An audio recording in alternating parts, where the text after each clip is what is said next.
Hi friends, welcome back to Anira Trendz. Channel if the first time வரீங்கன்னா கண்டிப்பா subscribe பண்ணிக்கோங்க. கூடவே இருக்க bell symbol click பண்ணிட்டீங்கன்னா futureல போடுற வீடியோஸ்க்கு notifications உடனுக்குடன் வந்துகிட்டே இருக்கும். So இன்னைக்கு வீடியோல இந்த beautiful silk saree காஞ்சிபுரம் பட்டு சாரியோட blouse எப்படி டிசைன் பண்றதுன்னு பார்க்கலாம். Blouse பாத்தீங்கன்னா பல்லு and border கலர்ல தான் இருக்கு. ஒரு pink and orange double shadeல. So இதனுடைய body கலர் பாத்தீங்கன்னா இந்த yellow, ஒரு dark yellow. So இது வந்துட்டு கான்ட்ராஸ்டா yellow and அந்த green போட்டோம்னா நல்லா இருக்கும் பிளவுஸ்ல ஒர்க். நம்ம yellow and green thread use பண்றோம் இந்த இடத்துல. அதுதான் வந்து நம்ம பிளவுஸ்க்கு கான்ட்ராஸ்டான கலர்ஸ். நான் எப்பவும் சொல்ற மாதிரி பிளவுஸ் மேல வந்து கான்ட்ராஸ்டா இருக்க கலர் சாரி கலர் வந்து சூஸ் பண்ணிக்கோங்க. ஸோ இப்போ வந்துட்டு ஃபேப்ரிக் க்ளூ அப்ளை பண்ணி stone chain and ball chain blouse நெக்லைன்ல வந்து ஸ்டிக் பண்ணிட்டு இருக்கேன். பிளவுஸை வந்துட்டு எம்ப்ராய்டரி ஃப்ரேம் 16ல ஃபிக்ஸ் பண்ணியிருக்கேன். இப்போ வந்து ஸ்டோன் செயின் கொஞ்சம் ஒட்டினதுக்கு அப்புறம் அடுத்தது பால் செயின் ரெண்டு சைடும் பால் செயின் ஒட்டிக்கலாம். ஸோ பார்ட் பை பார்ட்டாக இதை ஒட்டிக்கோங்க. ஸோ தட் ஷேப் வந்துட்டு நீட்டாக இருக்கும் நெக்லைனோட ஷேப். ஸோ இப்போ வந்துட்டு நான் அடுத்தது பால் செயின் ஒட்டிட்டு இருக்கேன். நல்லா ஷேப் பண்ணி விட்டுருங்க. இது வந்து ட்ரை ஆகிறதுக்கு முன்னாடி. அடுத்தது நம்ம இதில் என்ன பண்ண போறோம்னா மார்க் பண்ணுறோம் அந்த டிஸ்டன்ஸ். ஏன்னா another set of stone chain and ball chain ஒட்ட போகிறோம். இதுக்கு நான் எடுத்திருக்க ஆப்ஜெக்ட் பார்த்தீங்கன்னா ஒரு ஷார்ப்னர் எடுத்திருக்கேன். அதனுடைய அகலம் பார்த்தீங்கன்னா ஒரு 1.5 சென்டிமீட்டர் அந்த மாதிரி இருக்கும். ஸோ போட்டுட்டு நான் அந்த இடத்துல க்ளூ அப்ளை பண்ணிக்கிறேன். க்ளூ அப்ளை பண்ணிட்டு அதில் again stone chain and ball chain ஒட்டிக்க போகிறோம். ஸோ நீங்கள் வந்துட்டு எய்தர் இந்த மாதிரி ஒரு ஆப்ஜெக்ட் எடுத்துக்கலாம், இல்லைனா நான் ப்ரீவியஸ் வீடியோவில் சொன்ன மாதிரி ஒரு கார்ட் ஸ்டாக் இல்லைனா ஒரு இன்விடேஷன் கார்டு அட்டை அந்த மாதிரி ஏதாவது ஒன்று வந்துட்டு மெஷர் பண்ணிவிட்டு எந்த மெஷர்மெண்ட் லைக் 1.5 சென்டிமீட்டர் இல்லை 2 சென்டிமீட்டர் உங்களுக்கு எவ்வளோ அகலம் வேணுமோ அதுக்கு தகுந்த மாதிரி நீங்கள் கட் பண்ணி அந்த ஆப்ஜெக்டை ரெடி பண்ணிக்கலாம். ஸோ இப்போ வந்துட்டு நான் ஸ்டோன் செயின் ஒட்டிக்கிறேன். அடுத்தது ரெண்டு சைடும் பால் செயின் ஒட்டிக்கிறோம். ஸோ எனி பென் யூஸ் பண்ணி நீங்கள் லைன் போட்டுக்கலாம். பட் என்ன பார்க்கணும் அப்படின்னா அந்த லைனுக்கு வெளியில தான் வந்துட்டு நீங்கள் இந்த ஒர்க் பண்ணணும். ஏன்னா அந்த லைன் எங்கே போட்டிருக்கோமோ அதுதான் அந்த ஆப்ஜெக்டோடைய அகலம். ஏன்னா அந்த ஆப்ஜெக்டை வந்துட்டு இது ட்ரை ஆகிறதுக்கு முன்னாடி அதில் ரன் பண்ண போகிறோம். ஸோ இப்போ வந்து ஒரு சைடு பால் செயின் ஒட்டிட்டேன். இப்போ அனதர் சைடும் நான் பால் செயின் ஒட்டிக்கிறேன். இப்போ நம்மளுக்கு ஒரு லைன் வந்துட்டு ட்ரையா இருக்கு. ஸோ செகண்ட் லைன் வந்துட்டு அந்த ஆப்ஜெக்ட் ரன் பண்ணும்போது நல்லா சூப்பரா அட்ஜஸ்ட் ஆயிட்டு பர்ஃபெக்டா இருக்கும் ஃபுல் நெக் லைனோட அகலம். ஸோ இப்போ நான் இதுவும் வந்து பார்ட் பை பார்ட்டா ஒட்டிக்க போறேன். பட் வந்துட்டு அந்த ஆப்ஜெக்ட் வச்சு ரன் பண்றதும் வந்து பார்ட் பை பார்ட்டா பண்ணணும். ஸோ இப்போ வந்து இது நம்ம ஒட்டிட்டோம் ஓரளவுக்கு நல்லா அட்ஜஸ்ட் பண்ணி ஷேப் பண்ணி விடுங்க. பண்ணிட்டு நான் இப்போ பாருங்க அந்த ஷார்ப்னர் தானே நம்ம இந்த இடத்துல எடுத்தோம், அதை வந்து இப்படி நான் ரன் பண்றேன். So that it will adjust with the another line. Okay, அந்த டிஸ்டன்ஸும் வந்துட்டு பர்ஃபெக்டா நம்மளுக்கு கிடைக்கும். என்னதான் நீங்க பென்ல மார்க் பண்ணி க்ளூ பண்ணாலும் ஷேப் வந்துட்டு கரெக்டா வராது, அந்த டிஸ்டன்ஸ் கரெக்டா வராது. பட் இந்த ஒரு டெக்னிக் யூஸ் பண்ணீங்கன்னா உங்களுக்கு டிஸ்டன்ஸ் பர்ஃபெக்டா வரும். ஸோ இந்த மாதிரி பார்ட் பை பார்ட் உங்களோட ஆப்ஜெக்ட் வச்சு ரன் பண்ணிக்கோங்க. ரன் பண்ணி அது ட்ரை ஆனதுக்கு அப்புறம் இந்த மாதிரி தான் கிடைக்கும். இப்போ நம்ம நெக்லைன் வந்துட்டு பர்ஃபெக்டா இருக்கு. ஸோ நெக்ஸ்ட் ஸ்டெப் பார்த்தீங்கன்னா இதுல வந்துட்டு 1 சென்டிமீட்டருக்கு நம்ம மார்க்கிங் பண்றோம் இந்த மாதிரி. ஸோ வளைவுல வந்துட்டு நீங்க அட்ஜஸ்ட் பண்ணி ஒர்க் பண்ணிக்கலாம். த்ரெட் வந்துட்டு 4 strands எடுத்திருக்கேன். கொஞ்சம் மொத்தமாக தான் இருக்கும், அப்பதான் அந்த ஒர்க் வந்து நல்லா எடுப்பா தெரியும். அதனால 4 strands எடுத்துட்டு இந்த மாதிரி ஃபர்ஸ்ட் ஒரு ரன்னிங் ஸ்டிச் மாதிரி ஒன்று போட்டுக்கிறேன். ஸோ அதுதான் வந்து பேசிக் ஸ்டிச். அதுக்கப்புறம் எகெயின் கீழே இருந்து நீடில் எடுக்கிறோம். எடுத்துட்டு எகெயின் அந்த ரன்னிங் ஸ்டிச் வழியா நம்ம த்ரெட்டை கொண்டு வரோம் இந்த மாதிரி. ஸோ பார்க்கறதுக்கு இது பார்த்தீங்கன்னா செயின் ஸ்டிச் மாதிரி தான் இருக்கும். லைக் செயின் ஸ்டிச்சே நம்ம ரிவர்ஸ்ல போட்டோம்னா எப்படி இருக்கும் அந்த மாதிரி அதுதான். ஸோ இந்த மாதிரி பேக் டு பேக் வந்துட்டு நீங்க இந்த பர்டிகுலர் ஸ்டிச்சை போட்டுக்கலாம்.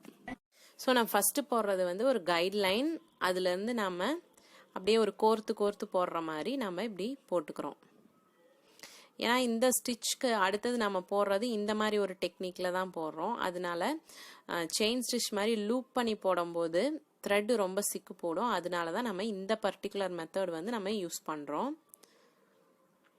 ஸோ நீடில் நம்பர் 5 தான் எடுத்திருக்கேன். பட் ஸ்டில் இதில் இருக்க 4 ஸ்ட்ராண்டும் வந்துட்டு அந்த நீடிலில் நான் இன்சர்ட் பண்ணியிருக்கேன். எப்படின்னா க்ளூ வந்து டிப்பில் அப்ளை பண்ணிங்கன்னா அந்த க்ளூ ட்ரை ஆகிட்டு அது நல்லா ஸ்டிஃபாக ஷார்ப்பாகிடும் த்ரெட்னுடைய எண்டு. அதுக்கப்புறம் நம்ம அப்படியே இன்சர்ட் பண்ணிக்கலாம். ஸோ எப்படி பேக் டு பேக் அந்த 1 சென்டிமீட்டர் கேப்பில் நம்ம வந்துட்டு மார்க் பண்ணியிருந்தோம் இல்லையா, அதை அப்படியே கைட்லைன் மாதிரி வச்சுட்டு அதில் அப்படியே நீங்கள் வந்துட்டு ஃபுல் நெக் லைனுக்கும் ஃபுல் லென்த்துக்கும் வந்துட்டு நீங்கள் இந்த க்ரீன் கலர் த்ரெட் யூஸ் பண்ணி சென்டரில் இந்த மாதிரி ஃபினிஷ் பண்ணிக்கோங்க பேட்டர்னை. இதுக்கப்புறம் நம்ம வந்துட்டு எல்லோ த்ரெட் யூஸ் பண்ண போகிறோம், எகெயின் க்ரீன் த்ரெட் யூஸ் பண்ண போகிறோம். ஸோ இது ரொம்ப ஈஸி, யார் வேணாலும் போடலாம். உங்களுக்கு எம்ப்ராய்டரியே தெரியலனாலும் நீங்கள் சூப்பராக இதை ட்ரை பண்ணலாம், செம்மையாக வரும்.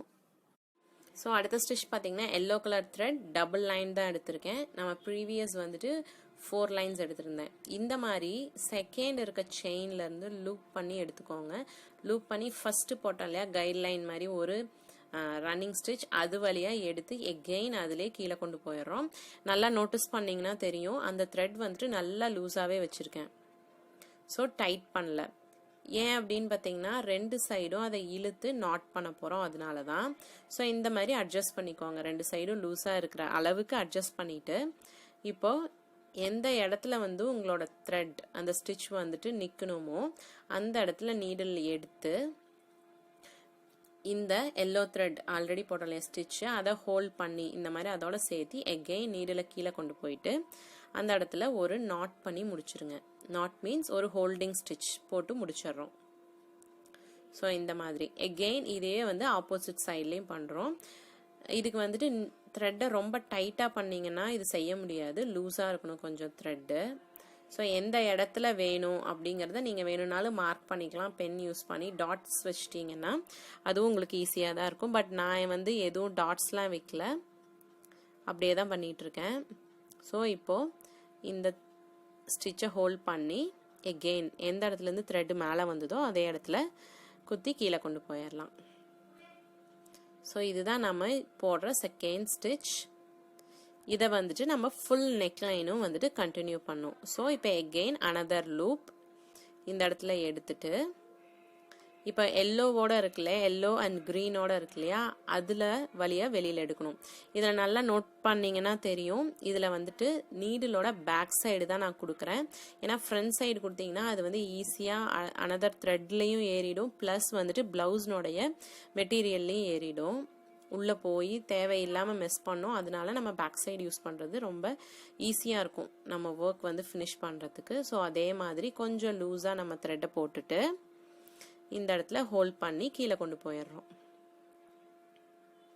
ஓகே, ஸோ இதேவே வந்துட்டு அனதர் சைடும் ரிப்பீட் பண்ணுறோம்.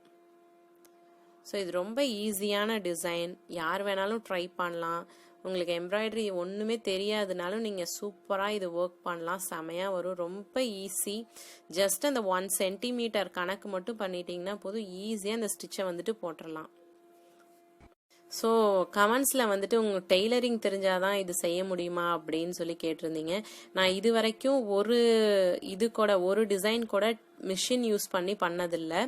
அந்த பெல்ட், ஃபேப்ரிக் பெல்ட் செய்யறதுக்கு மட்டும்தான் நான் வந்துட்டு சிவிங் மிஷினே காட்டியிருக்கேன்.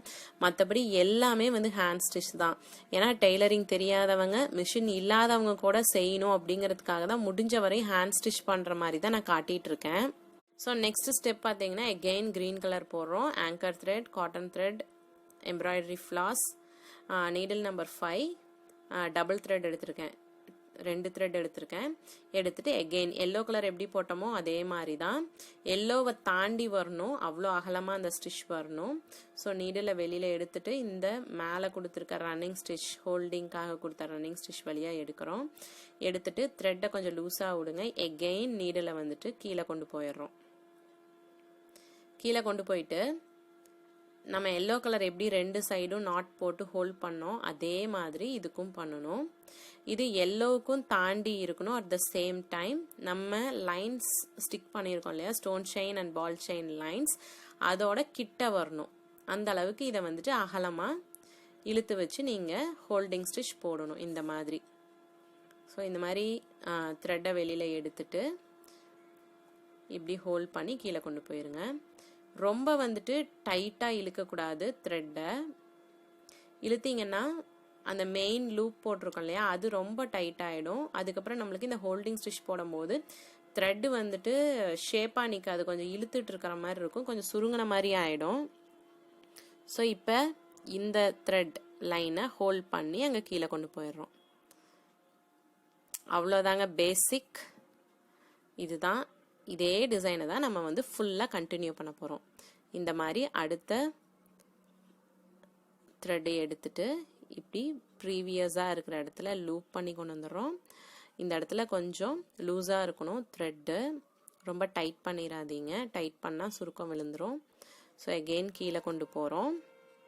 இப்பையும் ரொம்ப டைட் பண்ணக்கூடாது த்ரெட்டை. உங்களுக்கு பார்த்தாவே தெரியும் நான் எவ்வளோ வந்து ஜென்டிலாக ஹேண்டில் பண்ணுறேன் அப்படின்ட்டு.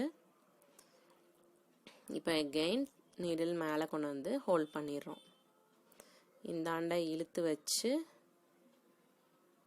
வச்சு அப்படிங்கும்போது ரொம்ப டைட்டாக இருக்குன்னுலாம் நினைக்க வேண்டாம். அது ரொம்ப லூஸாக தான் நான் போட்டிருக்கேன். உங்களுக்கு பார்க்கும் போதே தெரியும் ரொம்ப ஃப்ரீயாக தான் இருக்குது அந்த த்ரெட். பட் ஒன்ஸ் வந்துட்டு நீங்கள் அந்த ஹோல்டிங் ஸ்டிச் போட்டாலும் அது வந்து பர்ஃபெக்டாக ஃபிக்ஸ் ஆகிடும். ஸோ த்ரெட்டை வந்துட்டு கரெக்டாக ஹோல்ட் பண்ணி கீழே கொண்டு போயிருங்க. ஸோ அவ்வளோதான். இதுதான் நம்ம போடுற ஸ்டிச் ஃபுல் லென்த் ஆஃப் நெக்லைனுக்கும். ஸோ இந்த டிசைனை வந்து ஃபுல் நெக்லைனும் கண்டினியூ பண்ணிக்கலாம். ஸோ இந்த டிசைன் பண்ணுறதுக்கு பெருசாக உங்களுக்கு எந்த டேலண்ட் எதுவும் தேவையில்லைங்க. இன்ட்ரெஸ்ட்டு டைம் இருந்தால் மட்டும் போதும். உங்களோட சிம்பிளான ஸ்டிச்டு ப்ளவுஸை பியூட்டிஃபுல்லாகவும் கிராண்டாகவும் இந்த மாதிரி மாற்றிடலாம். ரொம்ப யுனிக்காக இருக்கும். இந்த மாதிரி ஒரு பர்டிகுலர் டிசைன்ஸ்லாம் வந்துட்டு நம்மளுக்கு ஷாப்ஸ்லாம் செஞ்சு தர மாட்டாங்க, நம்மளே செஞ்சாதான் உண்டு. ஈவன் நீங்கள் இது ஒரு பிஸ்னஸாக கூட பண்ணலாம். உங்கள் ஃப்ரெண்ட்ஸ் அண்ட் ஃபேமிலியில் யாருக்காவது இந்த டிசைன் பிடிச்சிருந்ததுன்னா நீங்கள் அதுக்கு வந்து செஞ்சு கொடுத்து அதுலேயும் நீங்கள் வந்து ஏர்ன் பண்ணலாம். ஸோ இந்த டிசைனை வந்து இன்னும் கொஞ்சம் என்ஹான்ஸ் பண்ணுறதுக்கு நான் கோல்ட் கலர் பீட் யூஸ் பண்ணியிருக்கேன். அண்ட் சீவிங் மிஷின் த்ரெட் இருக்கு இல்லையா, அதில் வந்துட்டு ஒரு dark yellow colour like kind of gold colour use பண்ணி நான் இந்த பீட்ஸை வந்து ஸ்டிச் பண்ணிட்டு இருக்கேன். இதையே ஃபுல் நெக்லைனுக்கும் கண்டினியூ பண்ணோம்னா நம்ம டிசைன் ஃபினிஷ் ஆகிடும். ஸோ உங்களுக்கு இந்த ஐடியா பிடிச்சிருந்ததுன்னா கண்டிப்பாக இந்த வீடியோக்கு ஒரு லைக் கொடுங்க. உங்கள் ஃப்ரெண்ட்ஸ் அண்ட் ஃபேமிலியில் யாருக்காவது தேவைப்படும் நினச்சிங்கன்னா எடுத்து ஷேர் பண்ணி விடுங்க. சேனலுக்கு சப்ஸ்கிரைப் பண்ணிடுங்க. ஓகே, பாருங்கள் ஃபுல் நெக்லைனும் ஃபினிஷ் பண்ணிட்டேன். செம்மையாக வந்திருக்கு, பியூட்டிஃபுல்லாக இருக்குது, கிராண்டாக இருக்குது. அப்படியே ஒரு பிரைடட் அந்த ஜடை பின்னம்னா எப்படி ஒரு எஃபெக்டில் இருக்கும் அந்த மாதிரி செமையாக வந்திருக்கு. பட் இது ரொம்ப ஈஸியான ஸ்டிச் தான். கொஞ்சம் அந்த டிஸ்டன்ஸ் மட்டும் கரெக்டாக வந்துட்டு நீங்கள் கால்குலேட் பண்ணி போட்டிங்கன்னா செம்மையாக வரும். யாரால வேணாலும் இது செய்ய முடியும். ஜஸ்ட் இந்த வீடியோவில் இருக்க இன்ஸ்ட்ரக்ஷன்ஸை ஃபாலோ பண்ணுங்க, நீங்களும் உங்கள் ப்ளவுஸை சூப்பராக மாற்றலாம். ஸோ க்ரீன் அண்ட் எல்லோ தான் வந்து சாரியில் இருந்தது, அதுதான் நம்ம ஒர்க் பண்ணியிருக்கோம். ரொம்ப எடுப்பாகவும் அழகாகவும் இருக்குது, ரொம்ப யூனிக்காக நீட்டாக பர்ஃபெக்டாக வந்திருக்கு டிசைன். ஸோ இதுக்கு டைம் டேக்கன் பார்த்தீங்கன்னா எனக்கு ஒரு 4 hours ஆச்சு.